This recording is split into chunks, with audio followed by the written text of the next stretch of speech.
Fala aí, galera do segundo ano, sejam todos muito bem-vindos a mais uma aula de História. Na aula de hoje, nós vamos falar um pouco sobre o governo de Figueiredo e como que foi o governo do General Figueiredo, beleza? Que foi o último presidente militar antes da redemocratização, beleza? Então, nós vamos falar sobre o capítulo 26 da História 1, tá? E peço a vocês que deem um like e também, caso vocês tenham alguma dúvida, deixem aí nos comentários, beleza? Então, para falar um pouco sobre Figueiredo, né, o general carioca, na verdade, né, João Batista Figueiredo, ele assumiu em 1979. O seu mandato ele ficou marcado aí pela continuidade do processo de redemocratização que foi iniciado aí no governo de Geisel anteriormente, né, no governo anterior ao dele, e ele foi o último presidente militar que nós já falamos aqui anteriormente. Então vamos lá.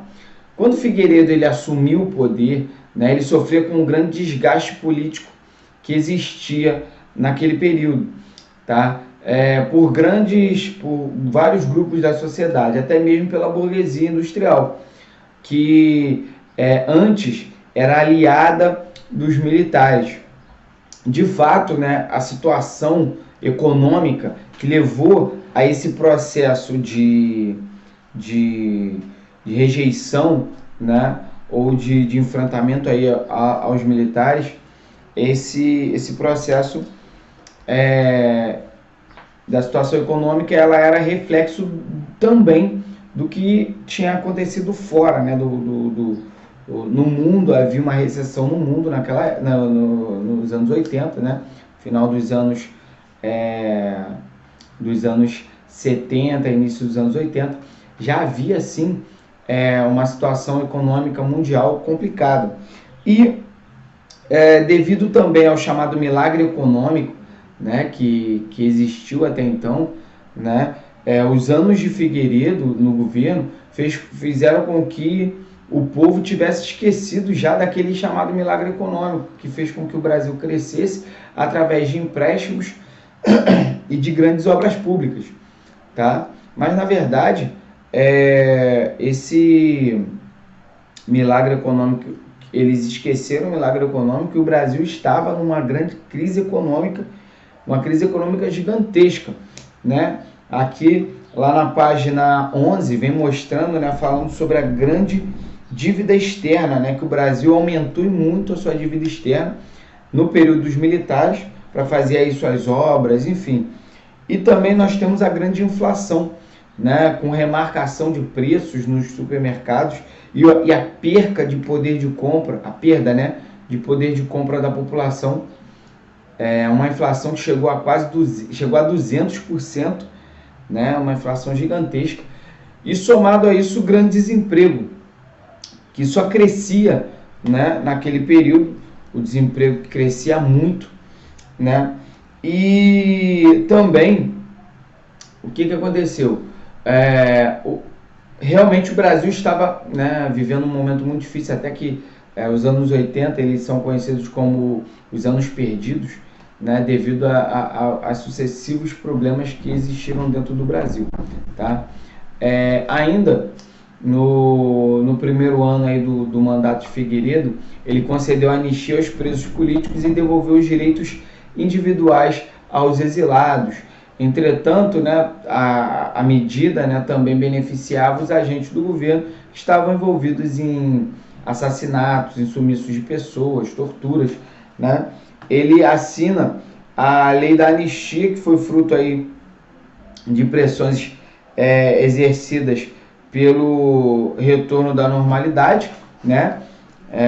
E também ele faz com que nós temos um outro avanço aí no governo dele, em outubro de 79, que foi o fim do bipartidarismo, né? Houve uma redefinição aí das legendas partidárias, aonde nós temos o MDB, que se tornou PMDB, né? Partido do Movimento Democrático Brasileiro, e o Arena se tornou aí o PDS, que era o Partido Democrático Social.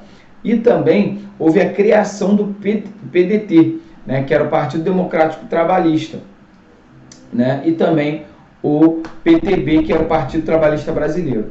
Em 83, um deputado do Mato Grosso, ele resolveu criar uma emenda constitucional que previa aí o voto direto na escolha do sucessor para presidente, né? E João Figueiredo, ele era um fato aí que resultou em uma grande mobilização de apoio popular, as chamadas diretas já, né? Inúmeros comícios e protestos aconteceram, mas esse movimento, né, na verdade com o fim aí da luta contra a repressão, o movimento se tornou uma grande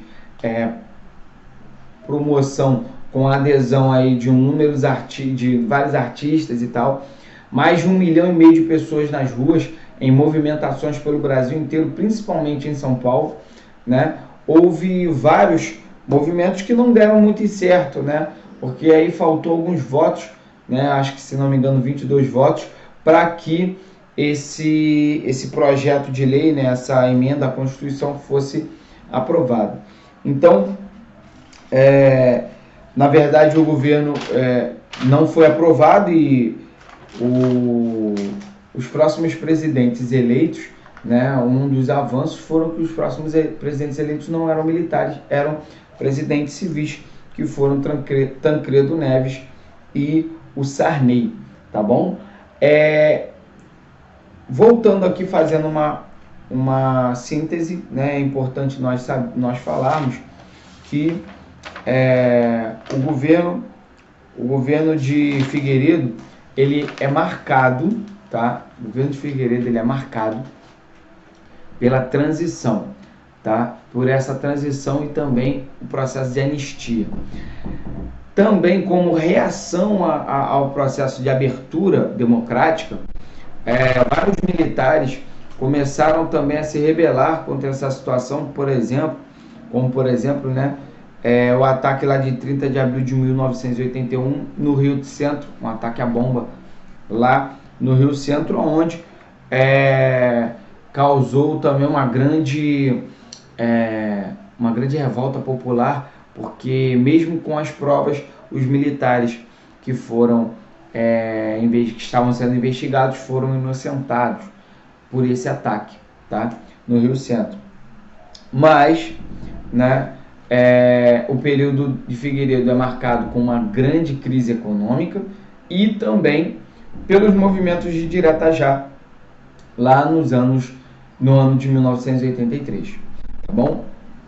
Então chegamos ao final de mais uma aula, tá? Dessa síntese que nós fizemos aí do capítulo 26. Eu espero poder ter ajudado vocês, tá bom? E até a próxima aula. Valeu!